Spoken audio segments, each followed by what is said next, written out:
Yang terjepit saraf itu kalau si ini nih diskusnya, ini ke belakang. Nah, ini saraf nih ya Bu. Ini nih saraf. Jadi di tengah mana ya? Ini nih. Di sini nih tempat lewat medula spinalis sumsum, ya. Sumsum itu, sumsum tulang belakang itu kepanjangan dari otak kita ke bawah. Nah, untuk dia kan susunan saraf pusat ya. Untuk supaya saya bisa bergerak, itu ada informasi dari kepala ke bawah, kemudian ke saraf tepi namanya ya. Yang ini namanya saraf tepi. Nah, kalau si saraf tepi ini terdorong oleh si diskus, ini nih, itu yang menyebabkan disebut saraf terjepit. Kenapa bisa terjadi begitu? Kalau kita posisinya sering membungkuk. Ya, si diskus itu dari seperti gel.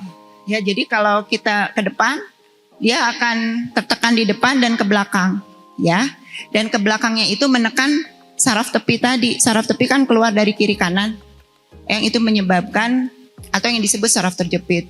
Keluhannya pertamanya nyeri, kemudian lama-lama baal, kesemutan, nyeri menjalar. Ya, itu yang disebut saraf terjepit atau terjepit saraf, ya. Dan tidak semua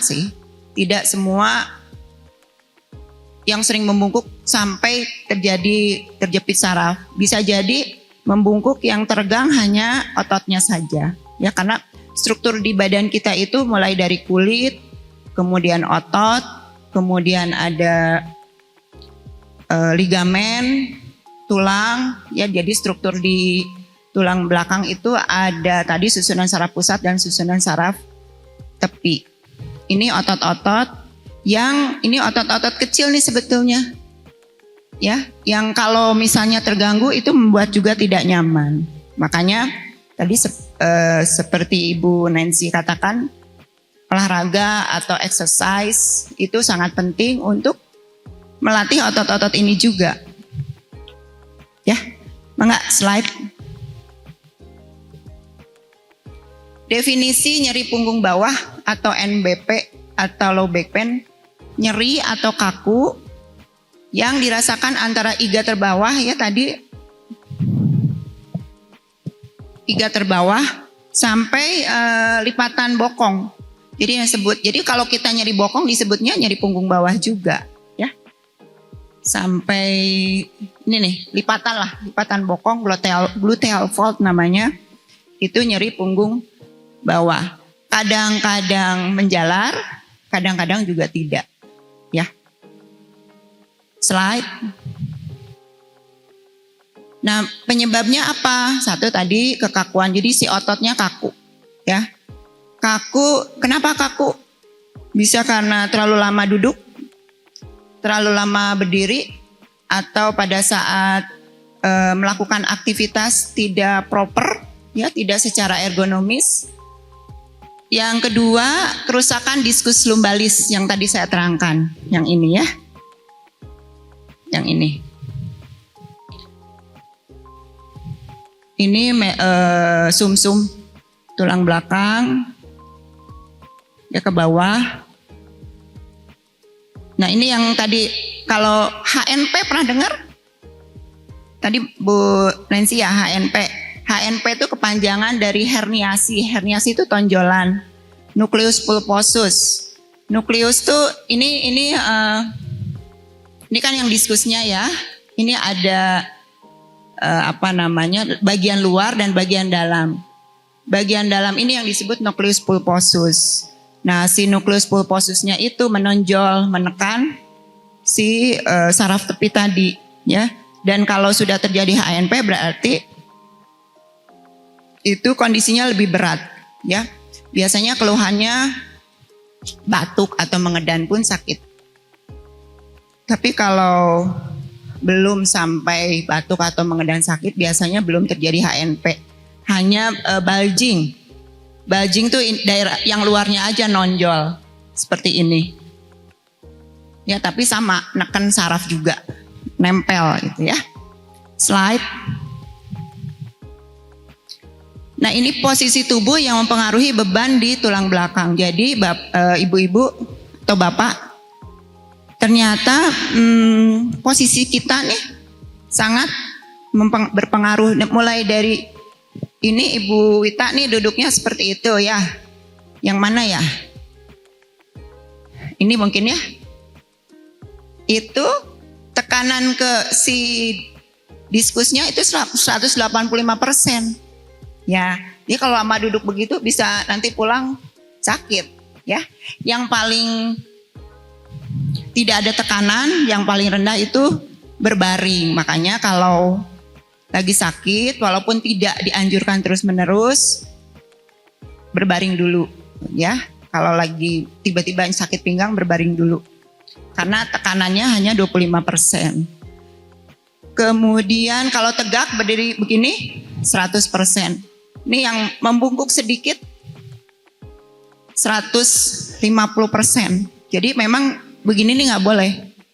Apalagi sambil ngambil barang bungkuk begini 220 ya. Kalau gimana kalau ruku juga kan membungkuk. Tapi ruku itu kan posisinya 90 derajat. Jadi nggak ada ruku begini tuh kan nggak ya. Ruku tuh harus begini kan. Ya 90 derajat kalau kita sehari-hari. Jadi itu tidak akan membuat sakit harusnya. Hanya saja kalau memang sedang ada keluhan, otot di belakang sini nih, paha suka ketarik. Sehingga kalau pun memang pada saat sholat sakit, biasanya kalau saya menganjurkan untuk duduk dulu. Ya, yang penting kan sholat ya. Walaupun ada pasien, aduh nggak enak, daripada tidak konsentrasi karena merasakan sakit, mending lebih baik duduk, tapi sakitnya berkurang. Kemudian duduk bungkuk tadi ya sudah. Kemudian ini sambil berbaring, ini posisi kadang-kadang kita olahraga ini dan ini juga, jadi harus betul. Ini kan sit up nih, harus betul sit upnya, ya. Punggungnya tidak boleh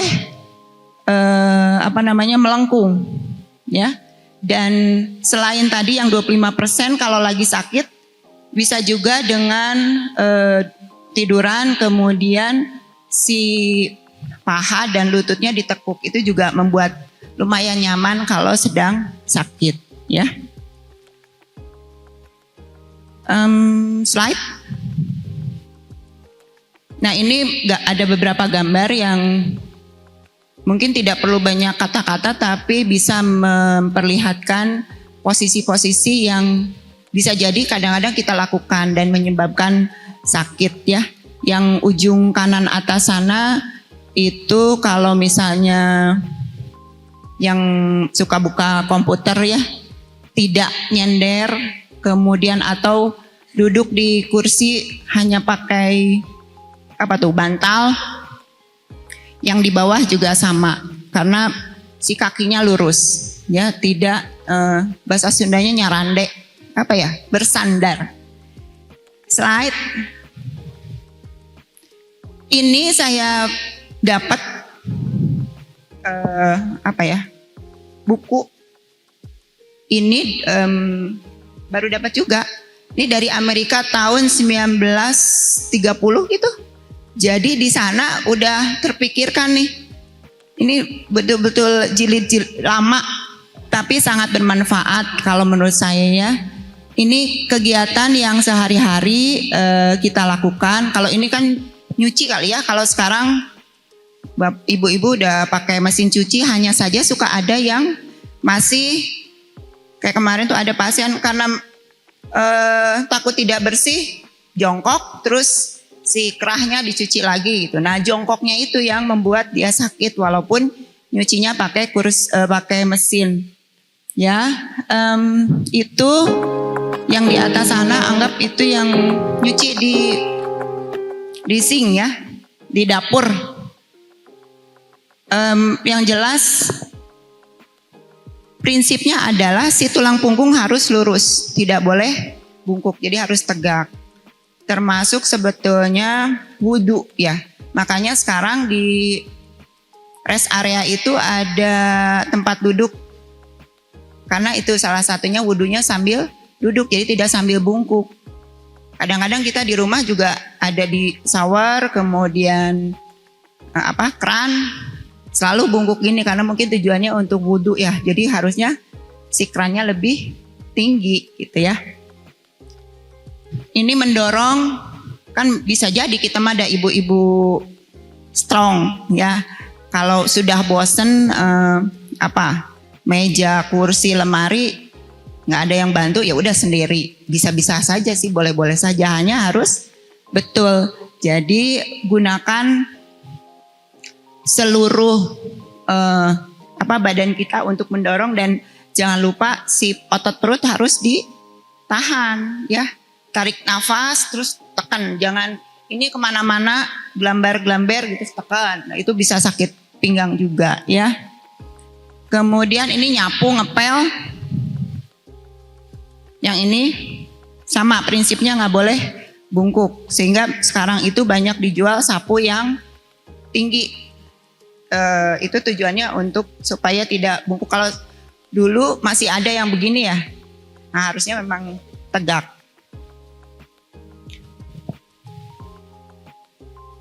Slide. Ada yang sudah punya cucu? Belum?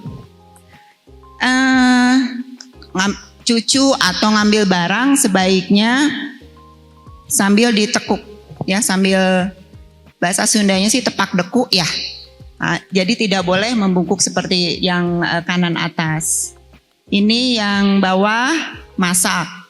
Sama juga prinsipnya, punggungnya harus tegak dan bisa dilihat ini nih tinggi meja yang memang disesuaikan supaya kita tidak bungkuk. Ini di dapur ya semuanya, dan itu yang paling atas kita disarankan tidak menyimpan barang yang membuat kita harus menjangkaunya jauh, jadi harus nyaman. Kalau perlu pakai dingklik ya. Ya, sekarang banyak kan dijual supaya tidak tadi terlalu terstretch. Saya sampai jam berapa? Slide. Ini nyetrika ya, Mbak, ibu-ibu, nyetrika, dan sama posisinya harus tegak. Yang harus diingat adalah pekerjaan nyetrika, terutama kalau lebaran itu biasanya, nggak tahu ya, kalau dulu saya suka numpuk pekerjaan di akhir minggu kalau tidak ada ART ya. Nah itu yang tidak boleh, jadi harus berkontinu. Jadi kalau misalnya 15 menit, setengah jam, ya udah tiap hari begitu, tidak Sabtu 2 jam, 3 jam nyetrika terus gitu ya. Jadi itu tidak disarankan atau dianjurkan karena badan kita punya keterbatasan ya. Kemudian semuanya sama ya, mirip. Ini harus tegak juga tuh. Itu kalau bawa barang harus 2 kiri kanan harus sama, tidak boleh 1 dan berat ya. Slide. Nah ini nih, kadang kalau ditanya nyucinya pakai apa Bu? Pakai mesin cuci, oke. Tapi pas menjemurnya ember disimpan di bawah. Jadi tetap aja kita bungkuk lagi, angkat, bungkuk lagi, itu yang menyebabkan sakit pinggang juga ya. Jadi kalau bisa si pakaiannya simpan di ember, embernya disimpan di meja atau kursi sehingga kita mudah menjangkau. Itu mungkin posisi-posisi yang disarankan atau supaya tidak atau mencegah low back pain. Dan ini ada juga tips Jadi kalau misalnya kita melakukan pekerjaan, seharusnya tiap 30 menit atau 1 jam itu istirahat, ya. Duduk nih kayak sekarang, nanti makanya saya minta nanti ada gerakan-gerakan sedikit ya, supaya ibu-ibu tidak duduk terus nih. Tiap 1 jam, di sini disarankan 10 menit sih. Kalau sekarang ada juga yang tiap 30 menit, 5 menit lah gerak gitu ya. Tidak duduk terus. Kalau mungkin pada jarang nonton sinetron ya, kalau orang tua di Alsen sih nontonnya yang lain, drakor. Ya, jadi tidak 4 jam duduk terus-terusan baru istirahat, tidak seperti itu. Slide. Ini sama ya, kalau misalnya mengangkat barang yang lebih berat yang kita tidak bisa sendiri atau pakai alat bantu didorong ya. Mangga slide.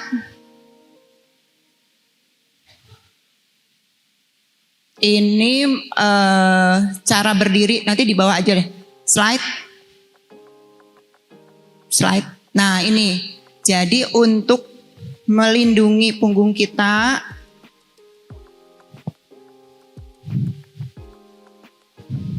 ini pada saat berdiri, nanti kan ini kan saya bagikan jadi bisa dibaca-baca lagi di rumah. Berdiri kemudian duduk, yang jelas harus tegak ya.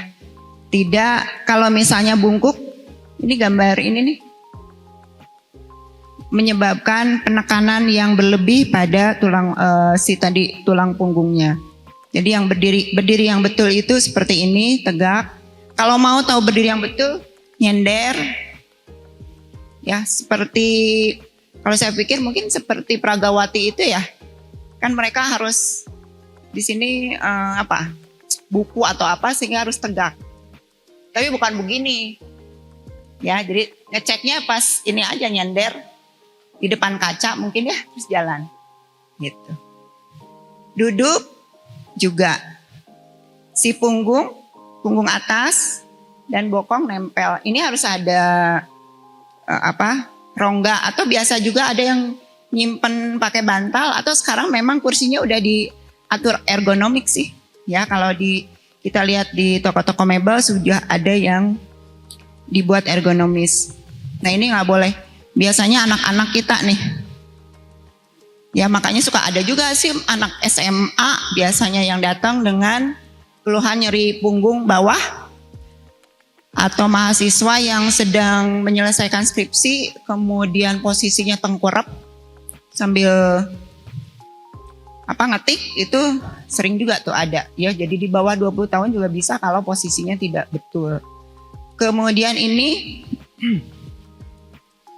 sebetulnya duduk yang ini desknya ya, atau ibu-ibu ngalamin nggak? Kalau saya masih ngalamin meja waktu SD seperti itu ya, zaman kayaknya peninggalan Belanda. Jadi si mejanya tuh miring, kemudian di kolongnya ada tempat untuk makan, kaki ada tempat pijakan. Jadi ketahuan nih usianya ya. Kalau sekarang kan datar, sehingga anak-anak tuh ini atau ya posisinya pasti bungkuk anak-anak sekarang tuh ya, karena mejanya rata.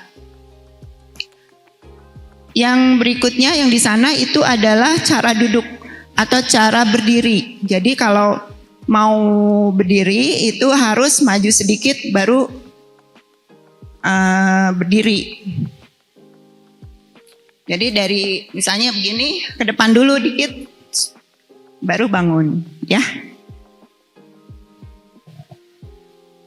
Kemudian di mobil, tadi saya lihat di video itu ada ibu-ibu, ada ibu mama siapa tuh yang video tadi ya, sakit pinggang pada saat di kendaraan. Jadi di kendaraan juga kalau bawa mobil harus sesuai, tidak boleh terlalu depan ya, tangannya harus nyaman.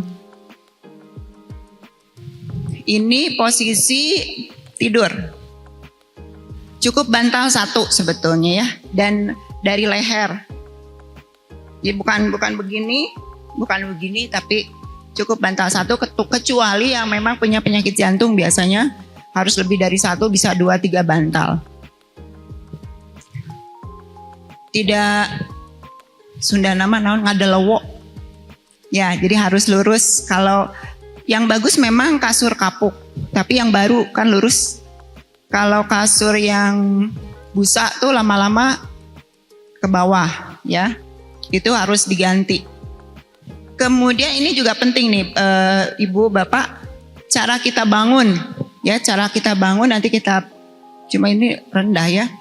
Jadi harus bangun itu tidak langsung bangun, miring dulu ke kiri ke kanan boleh, kemudian kakinya ke bawah, baru tangan ngangkat, baru duduk. Bukan itu mah atuh buat yang udah sepuh, tidak, ya buat semuanya. Saya juga begitu melakukan. Jangan merasa ribet karena kalau sudah terbiasa akan terbiasa juga. Jadi bangun yang betul tuh seperti itu. Ini sudah, yang lain udah ya. Ini gardening atau bisa juga kalau misalnya ada yang ngepel masih pakai tangan, posisinya seperti ini. Slide.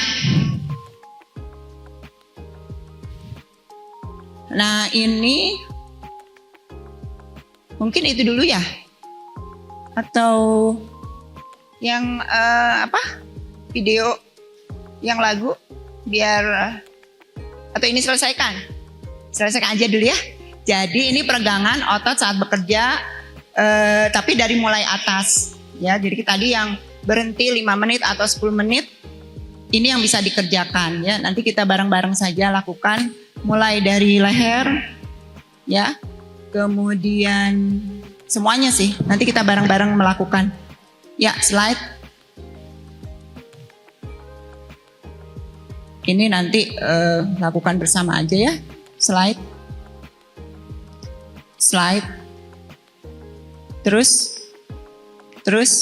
ini nggak usah. Nah, kapan kita harus pergi ke dokter? Ya baik itu bisa dokter umum atau dokter spesialis. Tapi kalaupun ke dokter umum juga kalau misalnya ada tanda-tanda seperti ini, kami sarankan untuk langsung dirujuk ke rumah sakit ya.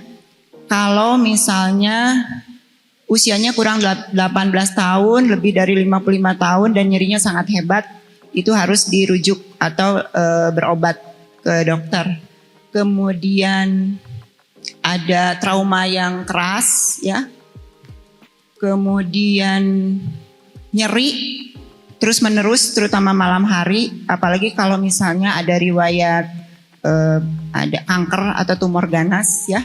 Karena bisa jadi itu suatu metastase ke punggung ya, bisa kalau perempuan biasanya dari CA mame, kanker payudara, kalau laki-laki dari prostat seringnya ya.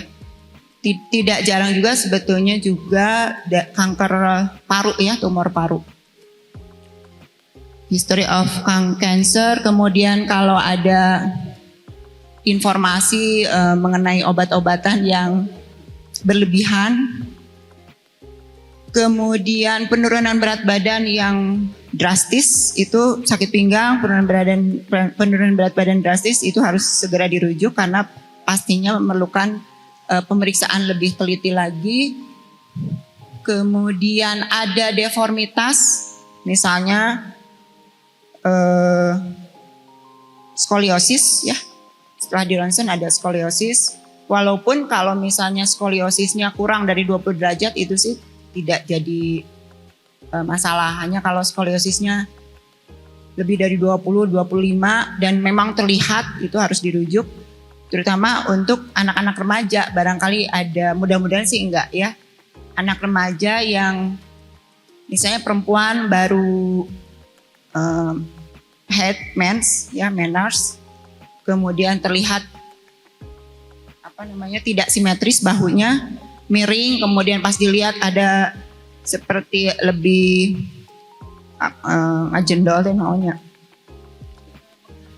ngajendol lahnya di belakangnya, itu bisa jadi skoliosis dan itu perlu penanganan khusus karena Terutama kalau wanita kan mereka nanti tumbuh besar, kemudian menikah, harus melahirkan, itu akan sangat berpengaruh kalau ada skoliosis ya. Ada gangguan berkemih, kemudian gangguan buang air besar, itu juga harus dirujuk. Ada kelemahan atau gangguan berjalan, jadi nyeri pinggang disertai dengan gitu ya. Kemudian kaku pagi hari dan sering ya. Kemudian sendi-sendi kaku juga, kemerahan, itu harus diperiksa lebih lanjut. Ankylosing spondylitis tadi yang saya ini kakunya, jadi dia tidak bisa nengok, badannya tidak bisa miring kiri kanan, itu juga harus diperiksa lebih teliti lagi. Ini disebutnya red flag ya, jadi keharusan untuk dirujuk. Slide. Terakhir ini take home message-nya, jadi makanya saya komentar saya yang pertama ini ibu-ibunya pada langsing ya. Jadi tidak perlu saya banyak bicara tentang menurunkan berat badan atau pola makan yang sehat ya. Kalau di tempat saya bekerja banyak sekali bapak, ibu atau pasien yang memang kegemukan dan mereka biasa sarapannya itu gorengan gitu ya. Jadi tidak aneh kalau badannya besar, kemudian banyak makan gorengan terigu ya, digoreng. Yang kedua, take home message-nya adalah harus selalu bergerak. Ya beda, bergerak aktif dengan olahraga. Yang ketiga tuh beda. Kalau olahraga itu continue atau terus menerus, ada waktunya, kemudian niatnya memang olahraga. Jadi nggak gini, saya mau ke pasar, ini olahraga, bukan. Karena kalau olahraga itu misalnya ketemu tetangga nih, ngajak ngobrol dulu sebentar, itu bukan olahraga, itu aktivitas fisik. Aktivitas fisik penting, jadi kalau bapak, ibu, atau ibu lah, ngepel, nyapu, itu bukan olahraga, itu aktivitas fisik. Olahraga tuh di gazebo, jalan 30 menit, olahraga itu ya. Dan olahraga itu ada berbagai macam. Satu untuk kebugaran atau endurance, tadi ya jalan kaki. Kalau seusia kita nggak usah lari lah ya, karena beban ke lututnya nanti besar ya. Jalan biasa, jalan cepat. Akan lebih bagus lagi kombinasi jalan biasa, jalan cepat, jalan biasa lagi, jalan cepat lagi gitu. Dan harus mindful. Jadi kalau memang niat olahraga 30 menit, nggak usah ngobrol dulu. Mindful, saya memang niatnya mau jalan. Nanti setelah itu mau jalan kemana sambil ngobrol silahkan ya. Itu kemudian endurance, kemudian peregangan atau stretching. Yang tadi yang aerobik itu dianjurkannya 3 kali seminggu sebetulnya. Jadi olahraga tuh 5 kali seminggu. Yang 3 kali itu endurance atau aerobik ya. Yang 2 kali latihan penguatan pakai beban, yang 1 kali atau bisa dirubah latihan stretching tadi, peregangan. Peregangannya apa? Bisa yoga, pilates ya. Kemudian kalau beban, ya beban pakai beban ya.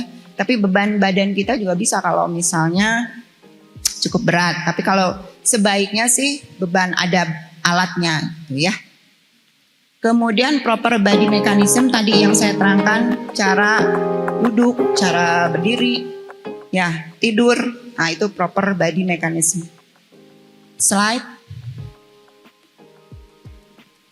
Ya, demikian mungkin sharing dari saya. Kalau ada pertanyaan silahkan. Tapi saya ingin ngajak ibu-ibu dan bapak untuk bergerak sedikit, mangga. Boleh. Yang berdiri dulu sebentar. Berdiri mungkin ada jarak ya.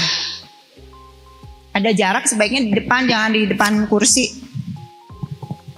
Mungkin sambil mau play video, Dok? Atau Enggak, ini karena harus itu bentar. oh ya, beda. Jadi di saat punggung saya sakit ya Bu ya, yang di punggung atas, jadi bangun tidur itu nggak bisa. Jadi harus tengkurap dulu baru ke atas. Jadi posisi ini harus di atas gitu.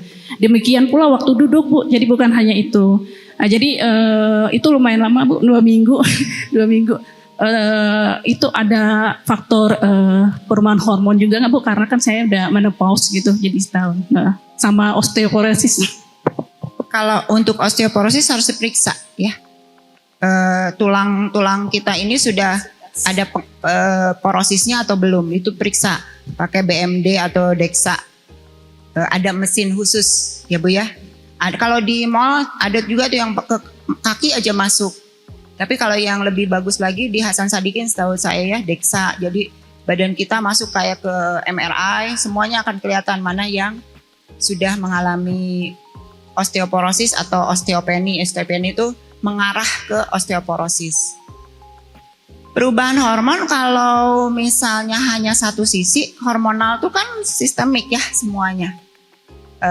Biasanya semuanya sakit. Kalau ibu kan cuma satu, sehingga harus digali lagi aktivitas ibu tuh apa gitu ya. Jadi makanya saran saya periksa lebih lanjut supaya tergali penyebab utamanya apa. Gitu. Itu mungkin ya Bu ya. Ya, ada lagi? Oke, mungkin ada yang mau bertanya lagi. Tadi ada ayah satu, kita berikan ke ayah dulu ya. Saya izin minum ya. Mangga Kering. dokter. Bismillahirrahmanirrahim. Assalamualaikum warahmatullahi wabarakatuh. Nama saya Solehan, wali orang tua murid dari Muhammad Hasan Maulana kelas 10-11. Yang ingin saya tanyakan, anak saya itu punggungnya sudah bungkuk gitu Bu, karena nggak tahu kenapa, mungkin dari kecilnya ngangkat yang berat atau gimana gitu ya. Pernah sempat pesantren di Cianjur, jadi nggak tahu kita proses kegiatan seharinya seperti apa. Jadi lama ditinggal di Cianjur.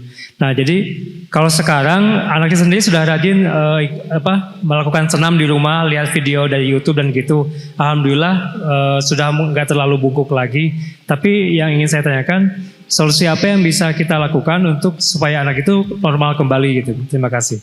Assalamualaikum warahmatullahi wabarakatuh. Waalaikumsalam. Mangga Ibu dokter. Bapak siapa tadi? Bapak Soal. Usia anaknya berapa Pak? 11. Kelas 1 ya? 16 ya. 13, 14, apa sih? S1 SMA tuh suka lupa aja. Ya. Kelas 10 ya. Bungkuknya di bawah nggak Pak? Ada nggak? Sekarang Kenapa? anaknya ada nggak? Nggak ada.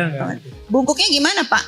Jadi Di itu aja di. gini, kalau duduk tuh suka gini, iya gitu. Oh, gini. Iya gini. Ininya tuh kayak ada di sini tuh kayak patah atau bengkung gitu. Ada yang nonjol?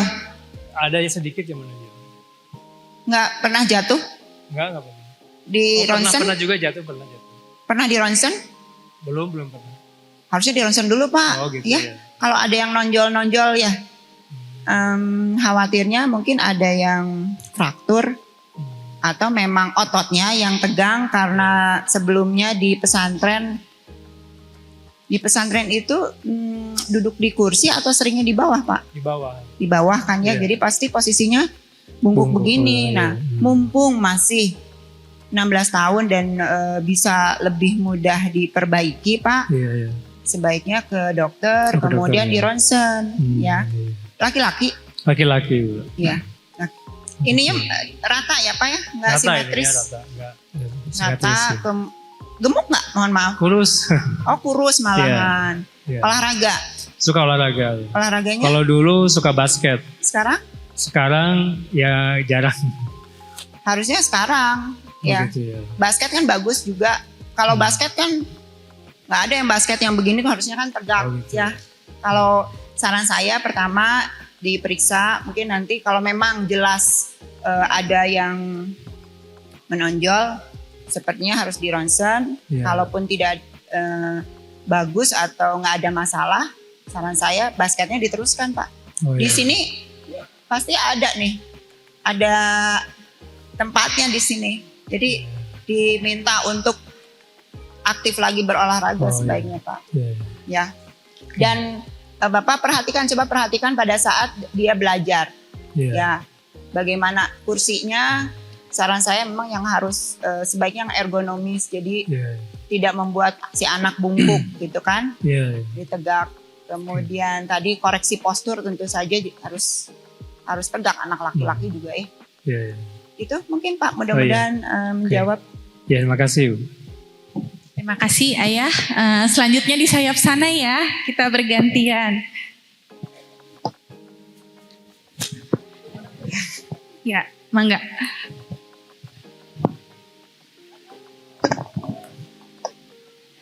Assalamualaikum warahmatullahi wabarakatuh. Nama saya Ibu Suci Rosana, orang tua dari Salwa kelas 10-7. Saya punya pertanyaan Bu Dokter. Saya pernah mengalami Bell palsy sekitar 13 tahun yang lalu.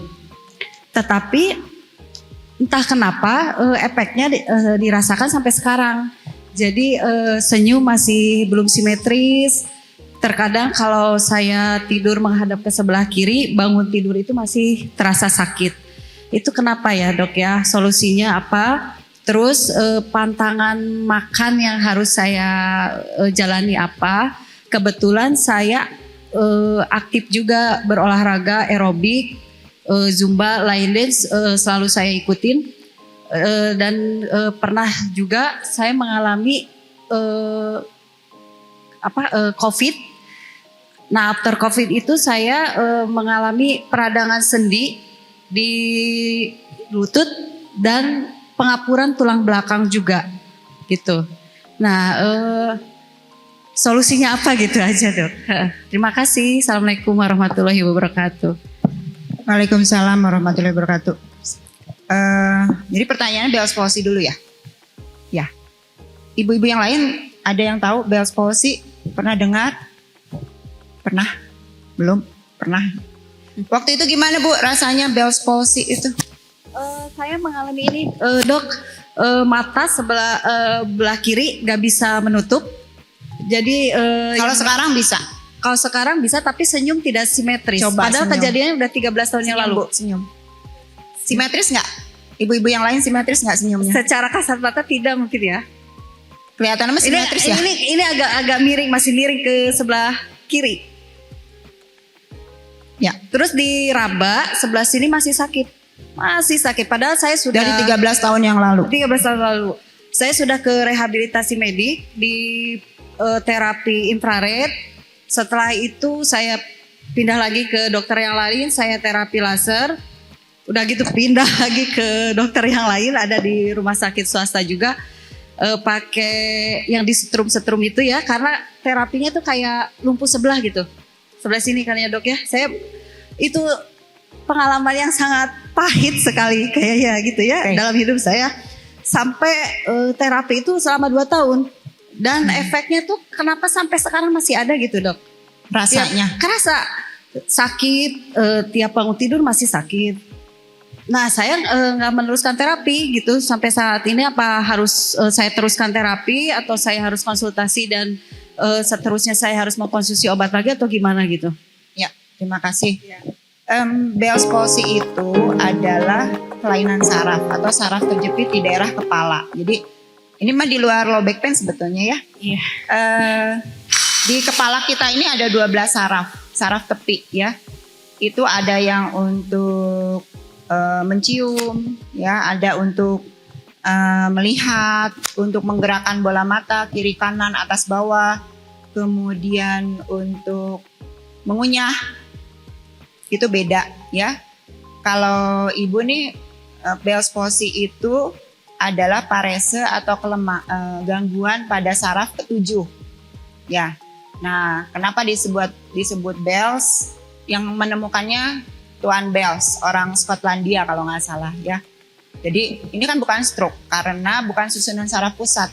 tapi susunan saraf tepi yang ada di kepala, ya. Kadang-kadang masyarakat mengira ini stroke, tapi bukan.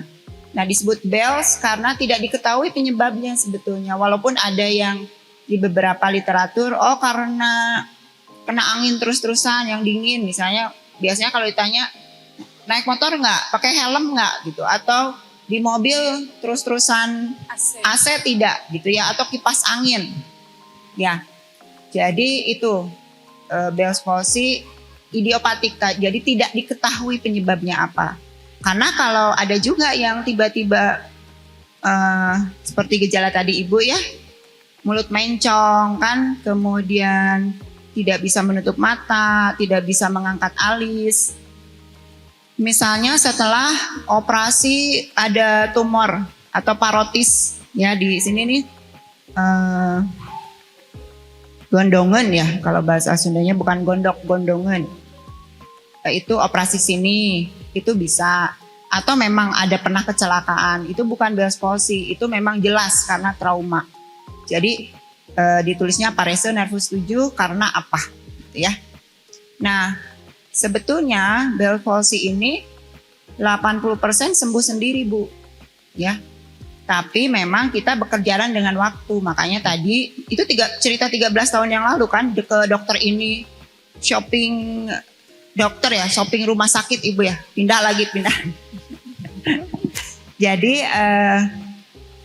memang pada saat fase akut itu sebetulnya yang krusial ya. Jadi pasti diberi obat, biasanya obatnya steroid, prednison atau methylprednisolone selama 3 hari atau 10 hari dan dengan dosis yang diturunkan biasanya ya, sambil diberikan program terapi.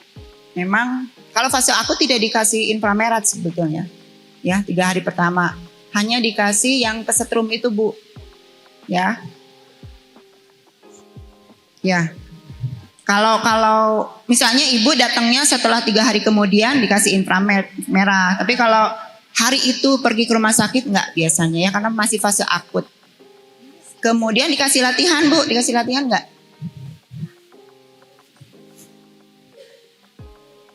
Meniup, mencong, ya.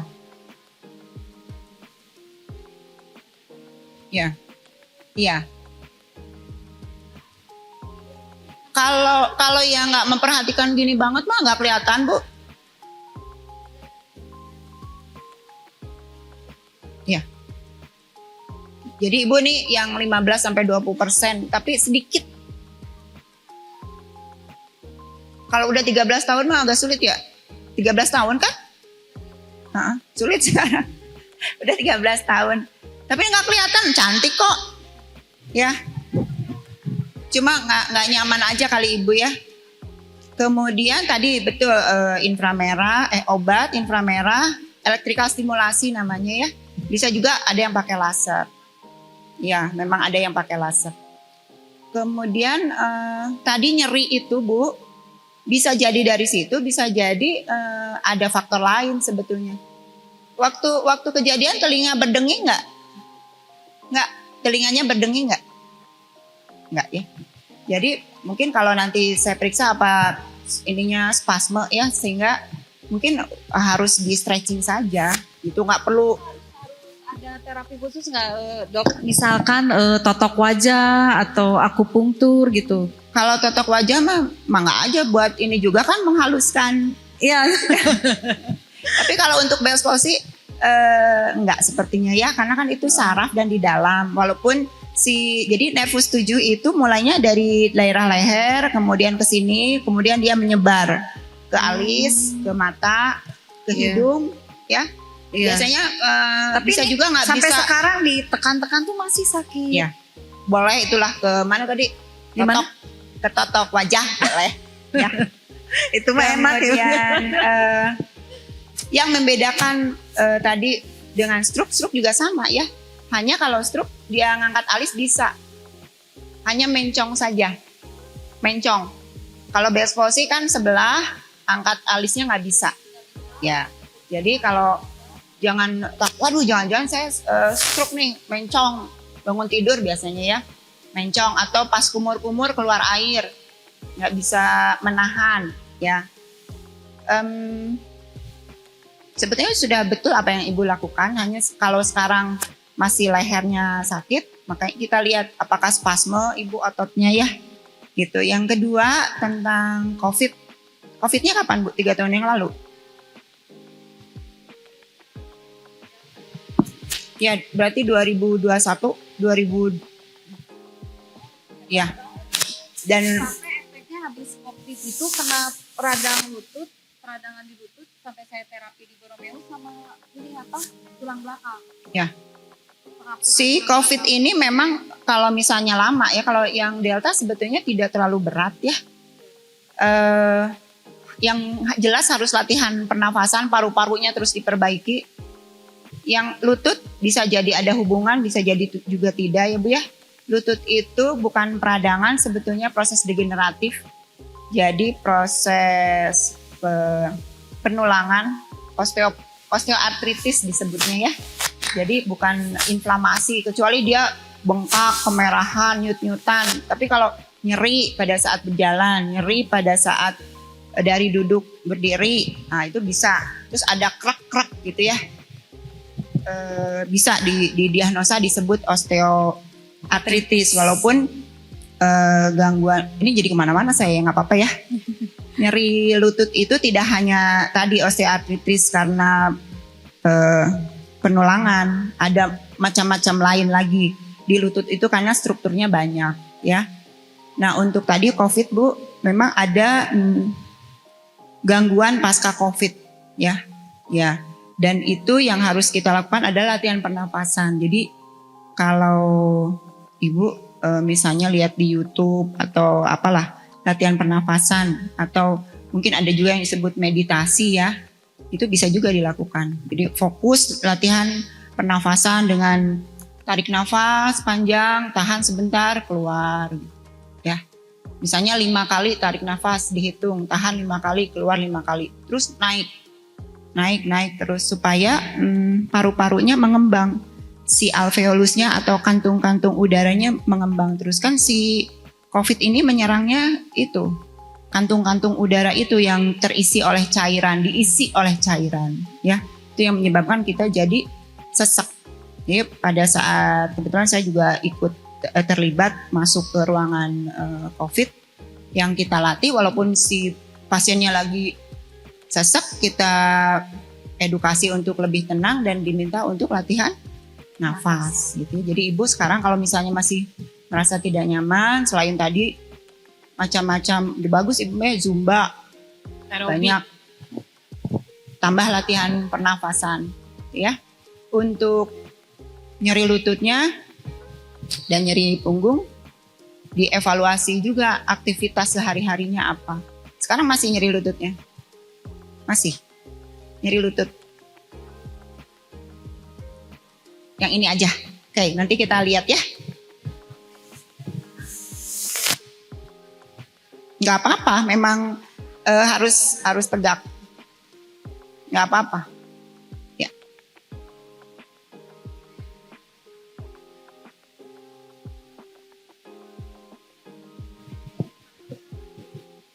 Iya, karena tadi yang saya bilang 80% bisa sembuh sempurna, sisanya 80-85 lah, sisanya bisa tersisa.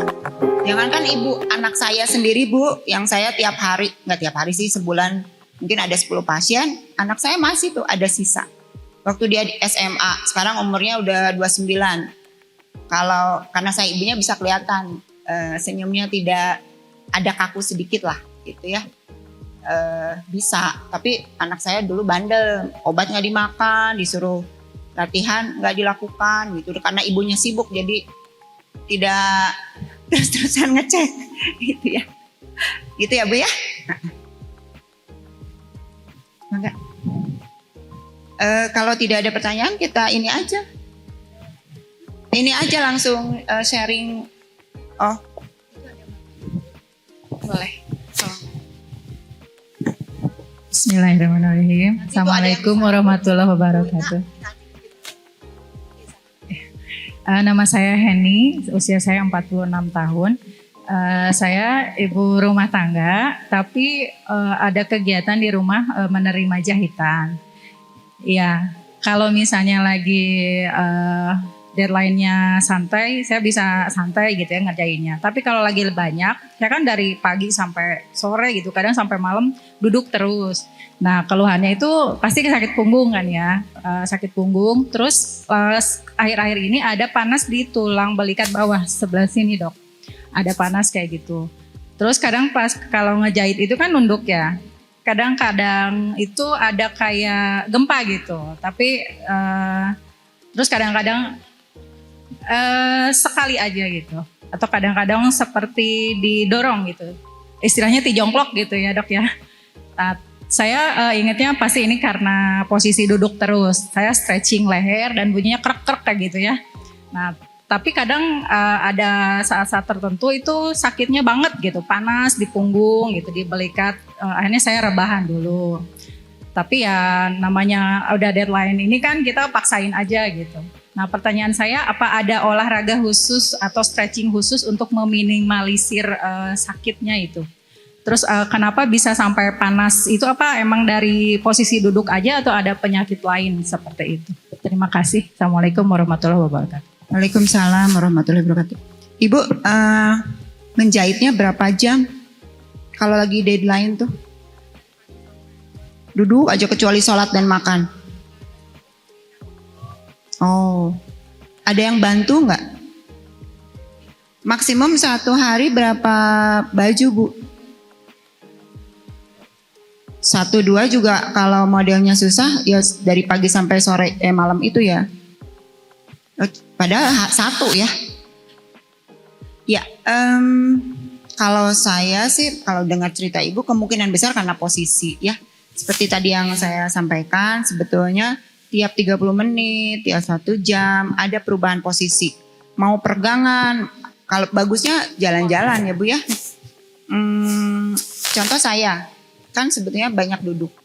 Tapi saya berusaha kalau panggil pasien jalan. Bukan karena saya ini, bukan, karena memang harus bergerak gitu ya. Jadi ibu juga harus begitu bu, karena posisi yang terus menerus dalam waktu yang cukup lama itu menyebabkan struktur tubuh kita terutama otot menjadi terganggu ya, jadi spasme, jadi tegang gitu ya, sehingga harus diregangkan lagi. Kalau kita masih kuat, nanti tiba-tiba pas bangun tidur udah kerasa tuh. Ya, dan saran saya sih, padahal cuma 1 ya Bu ya, kirain saya tuh 5 gitu, tapi udah susah. Ya, oke. Tetap harus berubah posisi 1, dan pada saat menjahit bisa nggak tidak terlalu duduk gitu. Jadi harus ingat terus ya. Kemudian ya, jadi proper ergonomik pada saat duduk itu harus diingat. Kemudian harus bergerak. Tadi aktivitas fisik ya. Stretching. Iya. Jangan selalu gini, sakit, saya harus minum obat. Saya walaupun dokter Bu, menghindari sakit kepala nih kan nggak nyaman. Saya usahakan nggak makan obat. Saya sakit kepala tahu nih kalau kurang tidur. Kalau tidur cukup itu hilang. Ya, latihan nafas udah gitu. Jadi ibu-ibu juga karena obat itu kan kimia ya. Bagusnya sesaat. Tapi kalau misalnya sakit banget, obat daripada kekelayangan dan nggak bisa ngapain. Kemudian tadi ibu kan ngelayang tadi tuh ya, itu juga bisa jadi karena jadi pembuluh darah di sini terhenti sejenak karena spasme otot, bisa juga stretching nanti kita bareng-bareng ya, itu sangat penting. Itu di share kok, di share sudah saya berikan PPT-nya. Iya, ya, nanti Bu, ya? materinya kita share. Boleh. Jadi kan tadi si punggung kita ini harus memang ada lengkungan walaupun sedikit. Sekarang banyak kan dijual di online ya, yang untuk supaya nyaman. atau bantal kecil lah, ya. Jadi posisi kita tetap tegak, nggak begini, ya. Ini mah pasti sakit nih, jadi harus tegak, ya. Memang butuh waktu. Kenapa? Karena selama ini kita mungkin karena ketidaktahuan, ya, atau memang lupa, kita tuh lama-lama begini duduk posisi gitu. Padahal harusnya tegak, gitu. Bukan gimana-gimana, bukan, memang harus tegak begini. Makanya kalau ada ibu-ibu di sini ikut tadi Zumba, yoga, itu sangat bermanfaat. Kalaupun nggak mau ikutan, sekarang di YouTube juga banyak ya. Cuma harus hati-hati, takutnya salah stretch otot-ototnya. Gitu. Ya. Ya, Ini ibu ada yang baju ungu. dari tadi. Mangga. Bismillahirrahmanirrahim. Assalamualaikum warahmatullahi wabarakatuh. Kenalkan, Waalaikumsalam. lupa namanya. Saya Santi, Dok. Usia 25, jalan-jalan. Profes. Ini bagian sini ketawa. Saya 25 dong, bener. Tapi lebih tuaan saya. Sebentar. Bisik-bisik aja. Saya biasa dipanggil Eba. Usia saya 55. Ya, saya ngajar tapi ibu rumah tangga dan lain sebagainya. Saya terbiasa dengan yang tadi dokter katakan, pola nafas dan lain sebagainya. Kebetulan saya ngajar meditasi. Nah, untuk menolong saya melakukan chiropractic 6 bulan sekali, Dok. Ya, bone adjustment. Tapi ini banyak pertanyaan mewakili. Kalau saya sama sering dikretek-kretek katanya gitu. Cuma itu bikin saya khawatir gitu, Dok. Nah, kira-kira ada saran nggak kalau bone adjustment ini baiknya berapa lama sekali? Karena memang enak, apalagi saya sempat kaki pendek sebelah. Tapi ketika bone adjustment, saya bekas ada kecelakaan. Ketika bone adjustment memang menjadi lebih baik. Itu aja. Sempat dioperasi, tendon dipotong, ditarik, diperbaiki. Tapi memang berpengaruh, nggak ke tulang sih, tapi berpengaruh antara karena dia Achilles. Jadi ada yang memendek, Iya, jadi iya. ininya sepertinya Sepertinya, pendek, tapi padahal nggak terasa. Sebenarnya tegak aja sih. Cuma ketika jalan memang nggak terlalu enak. Kira-kira bone adjustment ini untuk usia-usia remaja seperti kami ya, Dok, mewakili ini, Bu. Begitu. Terima kasih. Assalamualaikum warahmatullahi wabarakatuh. Waalaikumsalam. Kalau dari sisi saya, Bu, terus terang chiropractic itu bagus sih, ya. Tapi kalau dari sisi saya tidak terlalu menganjurkan tadi body adjustment. Mungkin yang melakukan itu kan pasti punya keahlian, sekolah lagi pastinya. Hanya kalau dari saya mah tetap harus exercise aja gitu. Jadi yang sudah Ibu lakukan tuh sangat betul gitu. Dan untuk tetap supaya tegak, tadi harus selalu mengingat harus duduk bagaimana, ya. Jadi kalau kretak-kretak kalau pernah nggak? Ya mudah-mudahan tidak ya dulu. Karena kalau untuk kretak-kretak sebetulnya harus yakin dulu tidak ada apa-apa, ya. Pasti diperiksa semuanya dulu. Ingat nggak? Ya waktu di Jakarta tuh ada yang setelah dikretak karena mungkin ada sesuatu padahal masih muda. Bukan takut-takutin ini. Jadi tapi saya yakin juga chiropractor ini sudah punya sertifikat dan dia aman, hati-hati. Hanya saja kalau kita sudah nyaman sebetulnya buat apa dikretek terus gitu ya. Kalau saran saya aktif bergerak, komunitas. Ini ibu-ibu suka jalan-jalan bareng nggak? Jalan-jalan cari makan. Sebulan sekali sih nggak apa-apa ya. Kalau istilah saya dengan komunitas saya tuh nyampah nggak apa-apa. Tapi jangan sering-sering nyampahnya karena bisa jadi badan kita sepertinya kurus tapi kolesterolnya tinggi, gitu ya. Sering pusing atau apapun. Gitu. Jadi saran saya dari sisi saya, Bu, ya, tidak terlalu sering karena nggak ada body adjustment itu paling ya kita sendiri gitu yang mengadjustnya. Ya. Ada lagi? Ya, satu pertanyaan terakhir boleh Ayah Bunda. Aduh, mana nih atuh? Dok mau pilih. Mana tadi yang duluan ya? Sini aja dulu ya. Saya sana sudah banyak. Assalamualaikum, makasih atas kesempatannya. Nama saya Diana, usia 52. Gini dokter, saya itu mengalami sakit ini pundak. Jadi kalau saya salah gerak itu seperti kesetrum.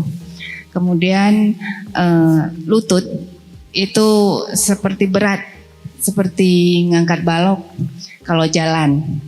Kemudian yang keduanya saya mau tanya mengenai kalau cedera punggung usia bayi, kemudian setelah remaja saat membungkuk sakit, pegel gitu. Apa harus ada tindakan lebih lanjut seperti itu? Yang ketiganya kalau jatuh kena tulang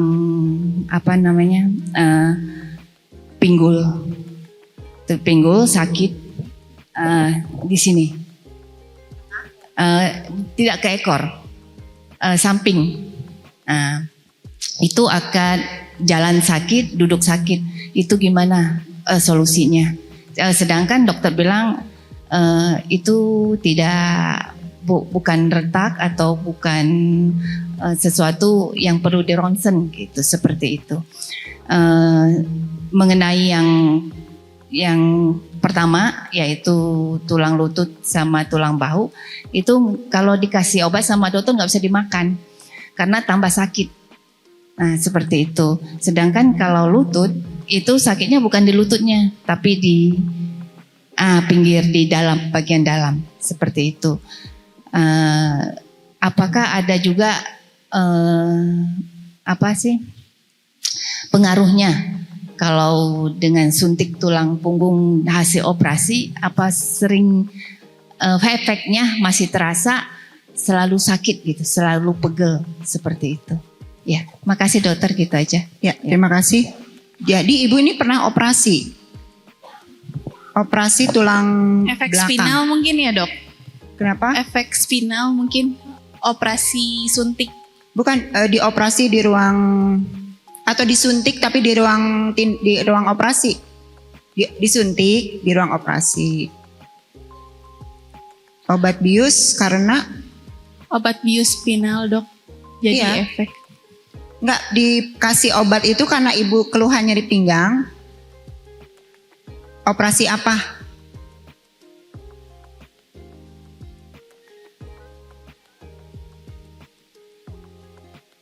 Oh, jadi bukan narkose umum ya?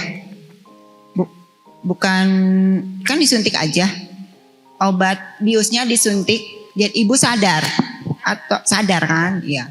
Itu spinal, obatnya masukkan spinal karena ada ini, oke. Bisa iya, bisa tidak sebetulnya ya Bu ya. Harusnya sih, bukan karena disuntiknya itu. Ya, tapi untuk yang satu tadi ya, yang apakah ada efek dari suntikan di spinal ya untuk obat bius. Yang kedua, jatuh ya. Nah, untuk bokong kan, di bokong. Itu keluhannya menjalar nggak ke bawah? Atau di sini aja? Ada baal kesemutan? Tadinya ada baal kesemutan dari bokong ke bawah gitu menjalar, nggak ada. Karena gini, kalau misalnya jatuh nih, pantat yang kena, ada penyakitnya. Jadi si ototnya tegang dan dia menekan saraf besar di situ, bisa nyeri dan memang menjalar dan baal kesemutan Bu. Beda lagi, dari pinggang bisa ya menjalar ke bawah, dari bokong juga bisa gitu ya. Atau kita duduk bersimpuh bersila pengajian lama gitu 2 jam misalnya, posisinya bersimpuh bersila bisa tuh ya dari bokong ke bawah gitu ya Bu ya. Dan kalau ibu tuh tadi sebelah ya sebetulnya keluhannya.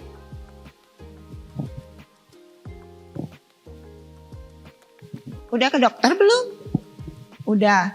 Terus di obat saja atau dilatih?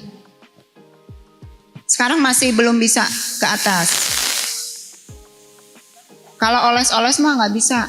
Harus latihan dan biasanya terapisnya istilahnya itu manipulasi ya. Jadi si sendinya ini bisa dua macam Bu. Bisa sendinya yang terganggu ya. Itu kan di sendi juga ada struktur. Bisa otot-otot sekitar sendinya yang terganggu gitu ya. Makanya tadi saya bilang kalau ke dokter itu pasti harusnya atau seharusnya diagnosa dulu tegak. Baru dilakukan tindakan. Bahkan untuk memberikan obat, suntikan atau diterapi tadi pakai alat apa. Nah ini saya kalau gini aja susah ya. Ini harus minimal 15 menit anamnesa saja. Kemudian apakah kalau ke belakang sakit juga susah, dulunya bagaimana, sekarang ada perbaikan atau tidak. Jadi banyak hal yang harus diperhatikan selain pemeriksaan fisik ya Bu. Gitu. Ada penyakit lain yang selain tadi di daerah sini ya. Penyakit bukan metabolik, penyakit dasar lainnya gitu ya, itu juga bisa berpengaruh gitu Bu. Misalnya gula ya, itu juga berpengaruh gitu ya Bu ya. Mungkin nanti bisa inilah kalau lagi santai sejenak di sini kalau udah selesai ya. Ada lagi Bu Teh Wita, ada mangga?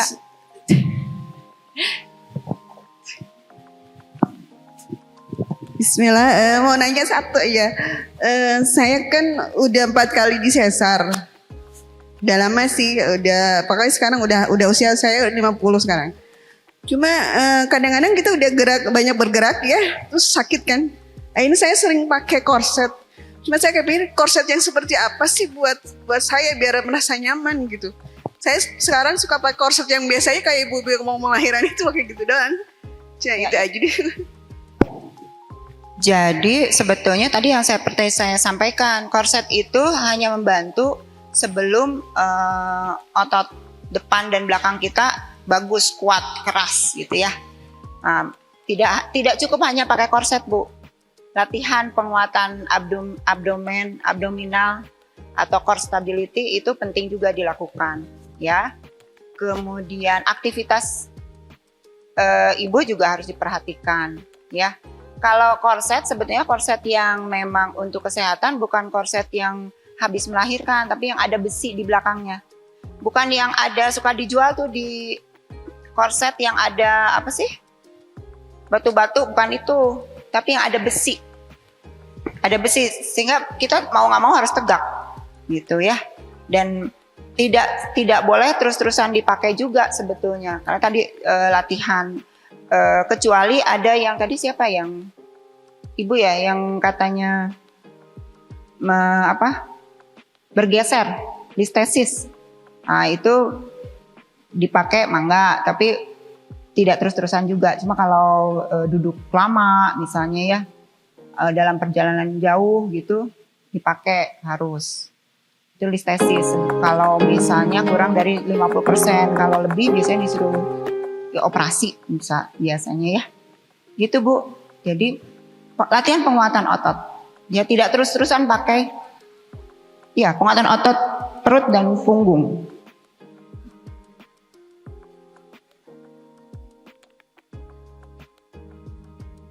Ya ya istirahat. Jadi gini, badan kita itu punya alarm sendiri ya. Jadi kalau misalnya sudah tidak nyaman, udah sakit, ibu harus istirahat, nggak boleh dipaksa. Enggak boleh gitu. Kayak kalau misalnya kita punya kendaraan nih, bunyi krak gitu ya. Kita pakai terus. Ya suatu saat harus turun mesin. Ya, apalagi usia udah kepala 5 tadi Bu ya.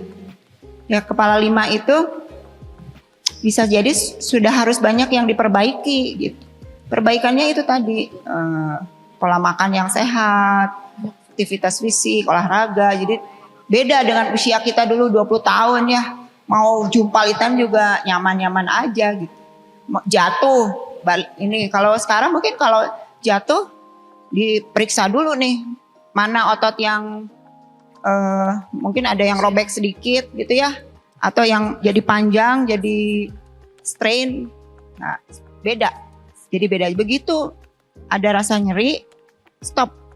Ya, istirahatkan dulu. Nggak boleh dipaksa. Pekerjaan mah bisa nunggu.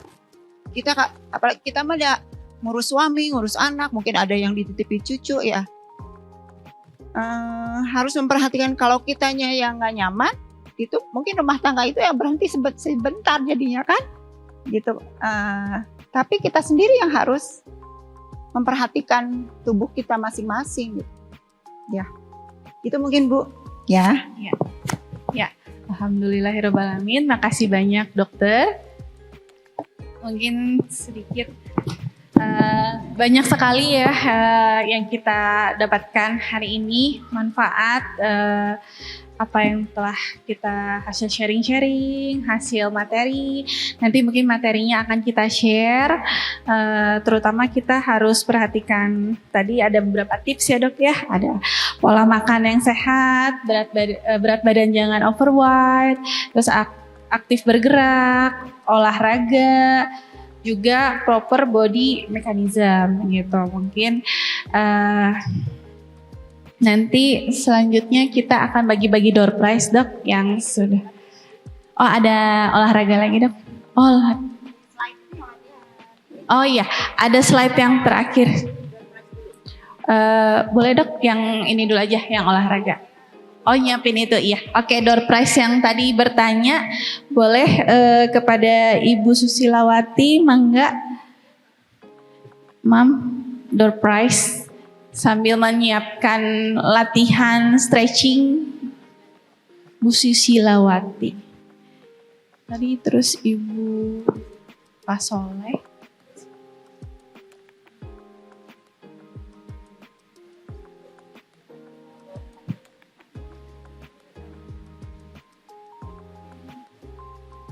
Kesimpulannya itu aja pola makan. Buat olahraga ya.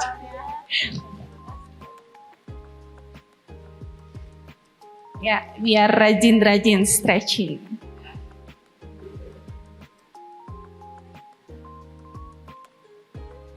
Masuk. Kepada Bapak, Ayahanda, Pak Solehan. Enggak.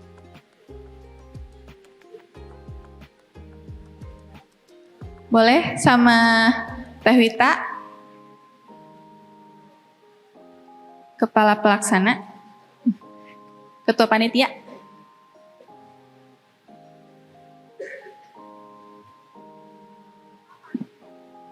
Bapak di tengah, biar didokumentasikan.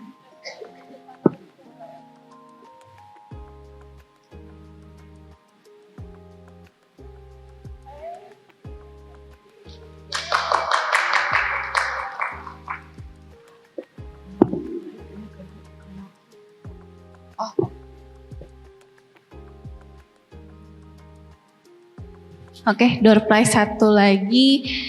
Bu Dokter tolong bantu pertanyaan terbaik. Tadi siapa ya? Assalamualaikum warahmatullahi wabarakatuh. Saudaraku yang dimuliakan oleh Allah Subhanahu wa taala, sebelum kita mengakhiri pertemuan yang penuh dengan keberkahan ini, mari kita tundukkan mata hati kita kepada Allah Subhanahu wa taala. Semoga apa yang menjadi harapan kita, menjadikan keluarga kita keluarga yang sakinah mawaddah warahmah, anak-anak kita menjadi anak-anak yang soleh-soleha, dan semoga Allah mudahkan anak-anak kita mendapatkan cita-cita mulianya. Amin ya rabbal alamin. Semoga saudara kita yang tidak hadir pada hari ini, yang lagi berhalangan, dimudahkan. Yang saudara-saudara kita atau keluarga dari putra-putri kita yang lagi sakit, semoga Allah memberikan kesehatan dan kesembuhan yang sempurna, tidak menimbulkan penyakit lain lagi. Amin ya rabbal alamin. A'udzubillahi minasyaitonirrajim. Bismillahirrahmanirrahim. Alhamdulillahi Rabbil Alamin. Hamdan yuafi ni'amahu wa yukafi mazidah. Ya Rabbana lakal hamd wa lakal mulk wa lakal syukru kama yanbawi li jalali wajhikal karim wal azimi sultanik. Allahumma salli ala Sayyidina Muhammad wa ala ali Sayyidina Muhammad. Allahumma ghfir lana dunubana wa liwalidayna warhamhuma kama rabbayana shighara wa li jami'il mu'minin wal mu'minat wal muslimin wal muslimat al ahya'i minhum wal amwat rabbi ighfir warham wa anta khairur rahimin.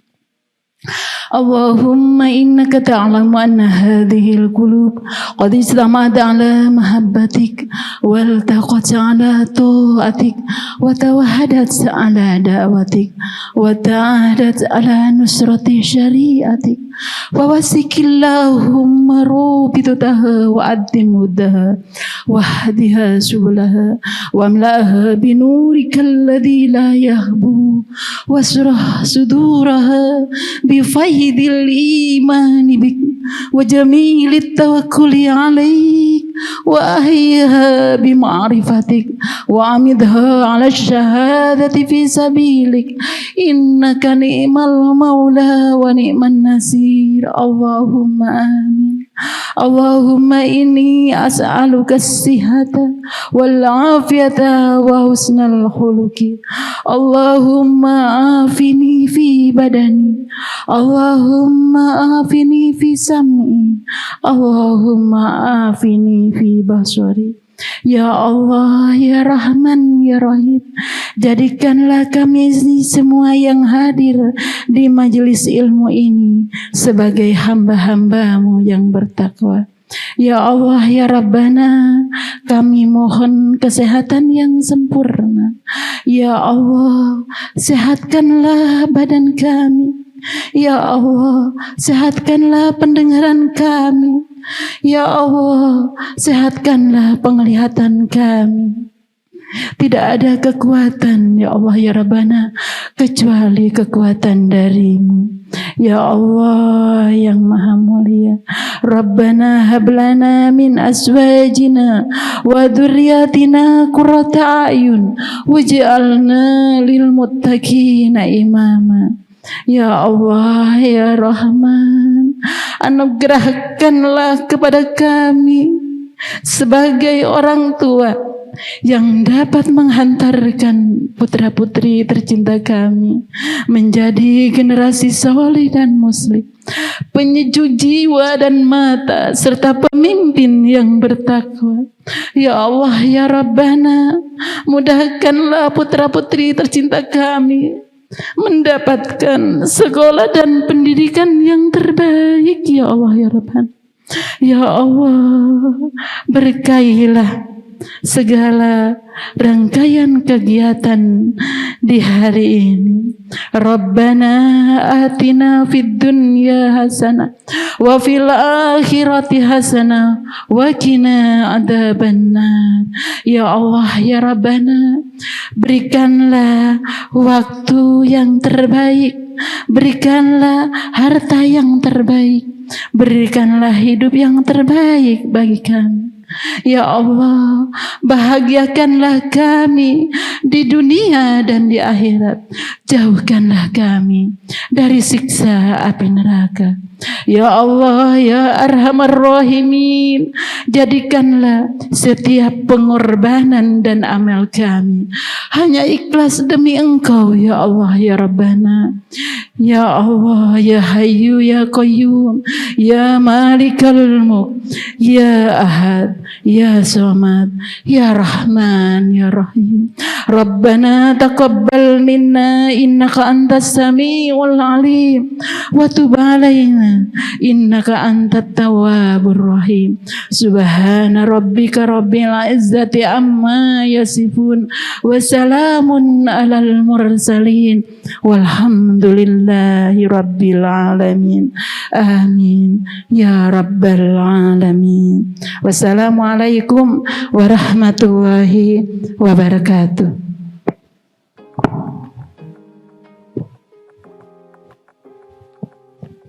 Ya, alhamdulillah.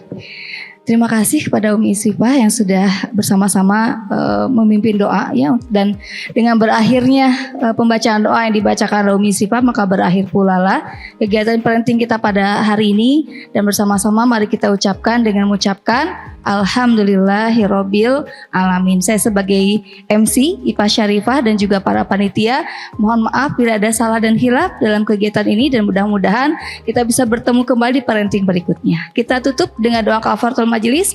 Subhanakallahumma wa bihamdika asyhadu alla ilaha illa anta astaghfiruka wa atubu ilaik. Wassalamualaikum warahmatullahi wabarakatuh.